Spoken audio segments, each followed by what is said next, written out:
What's up everybody, and welcome to 5 cool mods for Fallout 4. This is a series I've been posting not too often lately, but I used to post quite a bit. Basically, the idea behind this is I'm going to show you 5 mods that I found pretty cool for Fallout 4. Pretty self-explanatory, I know. You're going to find links to everything I'm showing you in today's episode down below, so if you want to download one of the mods I do show you, you can do that by clicking on those. And even beyond that, today's episode is actually going to be sponsored by Kindle Unlimited. You guys may have not known, but Kindle Unlimited basically gives you unlimited access to books as well as audiobooks available through this platform. With Audible, you do have to pay a certain amount per book and get a few tokens per month, but with Kindle Unlimited, you could listen to as many books as you do want. Down below, you could actually find a link to start a 30-day free trial. After that will be $10 a month, which is fairly cheap for the amount of content you are getting.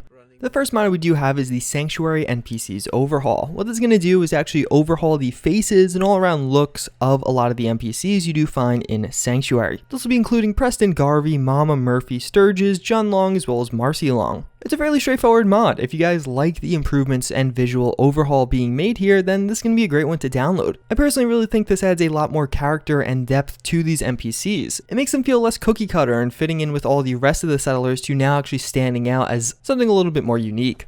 Then we do have inside jobs. What this is going to do is add in a ton of new interiors into Fallout 4. These are going to be on various locations around the map, some of these marked, some of these unmarked, and it's pretty simple. Some place that would have otherwise just been a boarded up door will now actually be an enterable location that has its own loot and potential backstory. There's a lot of detail added to this mod when compared to some of these other interior mods. I noticed this one had just a lot more effort put in with some of the finer details as well as establishing some lore for that location. It's also meant to be used with some of the other interior mods out there. For that reason, it doesn't affect Concord or Lexington, but it is highly encouraged that you do use Beantown interiors as well as Lexington interiors in tandem with this mod to truly get a more immersive and fulfilling Commonwealth. Then we do have the Vault-Tec MPL Animations by War Daddy. The Vault-Tec MPL was released a few months ago and it came out without custom animations. This is a turnoff for a lot of people, but fortunately War Daddy has come through and actually released his own set of animations. I personally find that this makes a huge improvement to this mod. It makes what was otherwise pretty unusable for a lot of people something that you can make a core part of your armory. You can actually find a link to these not on Nexus but on his own Discord, so I will have a link to that down below.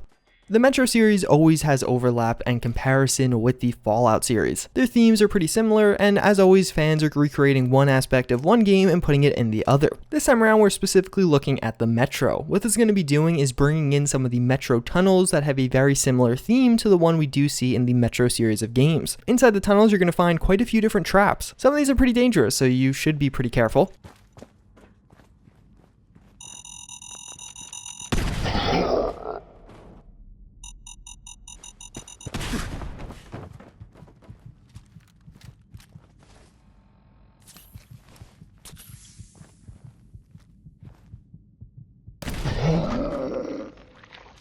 But as you do travel deeper and deeper, you'll actually find a small town where there's some trading you could do as well as some custom items that you can purchase. There's a lot more to explore with this, but I don't want to spoil too much. This is definitely going to be a great experience if you're going for a Metro build or playthrough, or if you just want something else to do in Fallout 4.